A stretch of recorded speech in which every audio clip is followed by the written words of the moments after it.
For any Brit who was awkwardly navigating high school or their early 20s between 2008 and 2014, The Inbetweeners holds a special place in their hearts. It perfectly reflected that specific chaotic phase of British life, a hilarious, cringe-inducing mirror of those very specific UK school and youth experiences. Viewers remember it all: the ill-fitting school blazers and the disastrous attempts at flirting, Simon's truly terrible hair, Will's perpetually uncool briefcase, Jay's relentless, elaborate, and often sexual lies, and Neil's endearing lack of brain cells.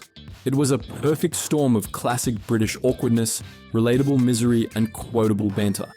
Now, in 2025, creators Damon Beasley and Ian Morris have struck a massive deal with production company Banijay UK, opening the door for the comedy's return across film, TV, and even the stage. The era of speculation is over.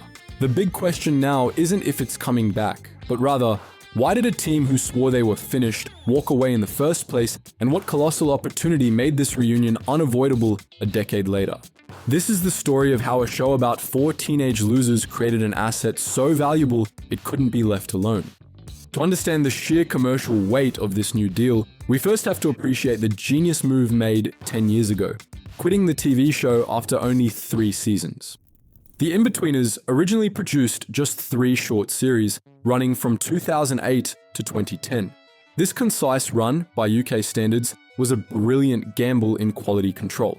The showrunners, Beasley and Morris, understood that the heart of the show, 4 socially inept sixth formers trapped in the highly specific environment of Rudge Park Comprehensive, had a strictly limited shelf life. We enjoyed watching them fumbling through painfully awkward sexual encounters, shouting abuse at bus wankers, and accidentally flaunting a single testicle hanging out the side of a pair of Speedos. You know, all very relatable stuff. Trying to artificially stretch the school setting, or forcing the boys to constantly bump into each other in university, would have risked the kind of creative exhaustion that kills a show's long-term worth.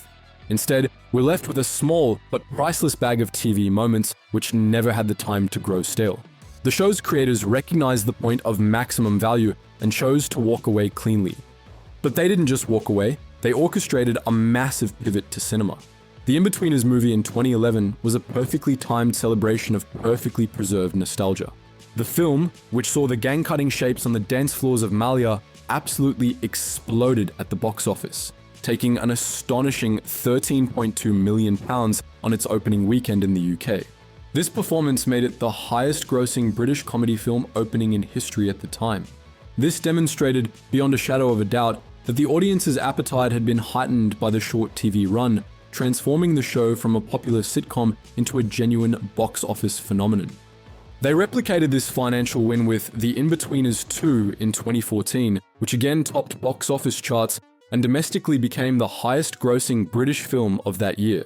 The cumulative success of the short TV run and the 2 films meant the brand retired in a state of maximum critical and financial health. The legacy was left completely untarnished, like a rare vintage car kept in perfect condition, just waiting for the right collector, or, in this case, the perfect moment to fetch an astronomical price. For nearly a decade after the second film, any talk of a continuation was fiercely resisted, mostly by the actors. James Buckley, who played Jay, and Simon Bird, who played Will, consistently voiced serious concerns about tarnishing the legacy. Buckley, in particular, famously stated he wouldn't return, worried that a bad adult version would ruin the pure childhood memory. This creative resistance actually protected the brand's integrity, driving up its future value.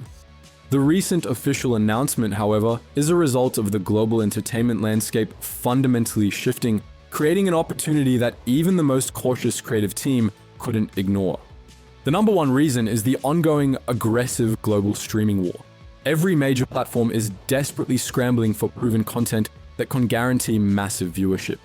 They are paying huge amounts of money for shows that already have a dedicated massive audience base ready to subscribe. The Inbetweeners is the definition of a blue-chip asset. It's a comedy with multi-generational appeal whose back catalogue is streamed constantly. Banijay UK, which now controls the rights, knows that leveraging this brand is essential to attracting a global audience of nostalgic viewers and introducing the brand to a new generation. The original film's massive international success proved this universal appeal. They now have an asset that is a guaranteed viewership magnet. This new partnership deal is a sophisticated strategy because it specifically unlocks the rights and the potential to bring the Inbetweeners back for new audiences across a range of platforms, including film, TV, and stage. A new film would guarantee another huge immediate cinema payday. A new TV series would instantly anchor a major streaming service or broadcaster, driving subscriptions and viewing figures. A crucial part of why this deal is so valuable to the market lies in the quality guarantee provided by the involvement of the original showrunners. The announcement explicitly highlighted that creators Damon Beasley and Ian Morris are plotting more adventures for our 4 favorite friends, signaling that this return is driven by the writers, not just mandated by a network desperate for clicks. The industry is willing to bet big money on this, because if the original writers have finally found a storyline worthy of the characters as 30-something adults, the risk of tarnishing the legacy is manageable. Could we see the gang dealing with raising kids of their own?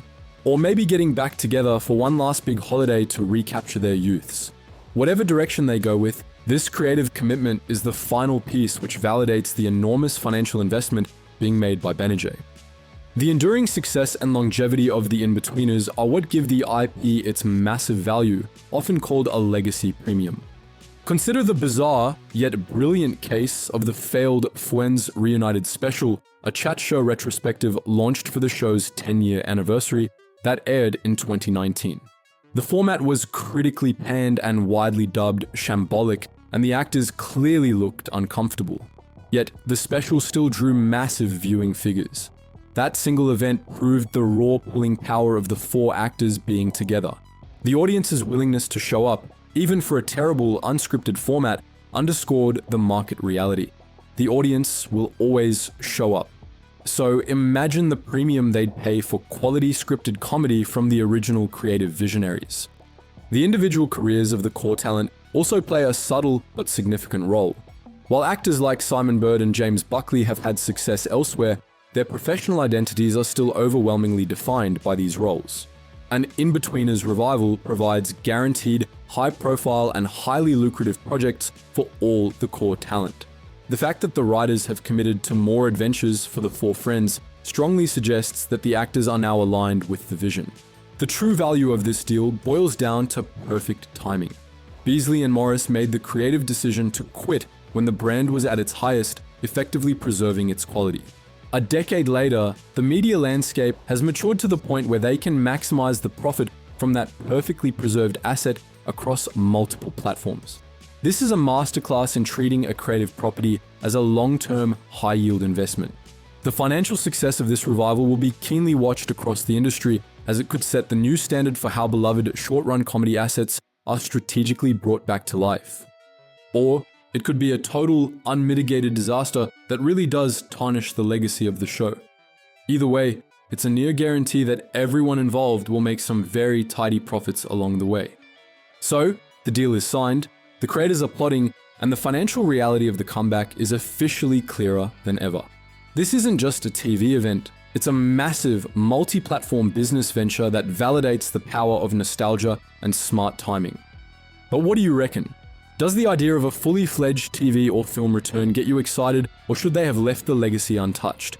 What kind of major financial or career disaster do you think Will Mackenzie is currently enduring that will drive the new plot?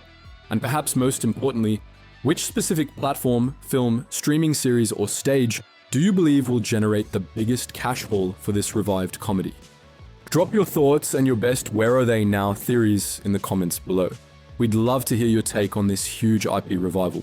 And if you enjoyed the video, give us a like, hit that subscribe button, and tap the bell so you don't miss any more proper deep dives like this one. Cheers for watching, and we'll catch you next time.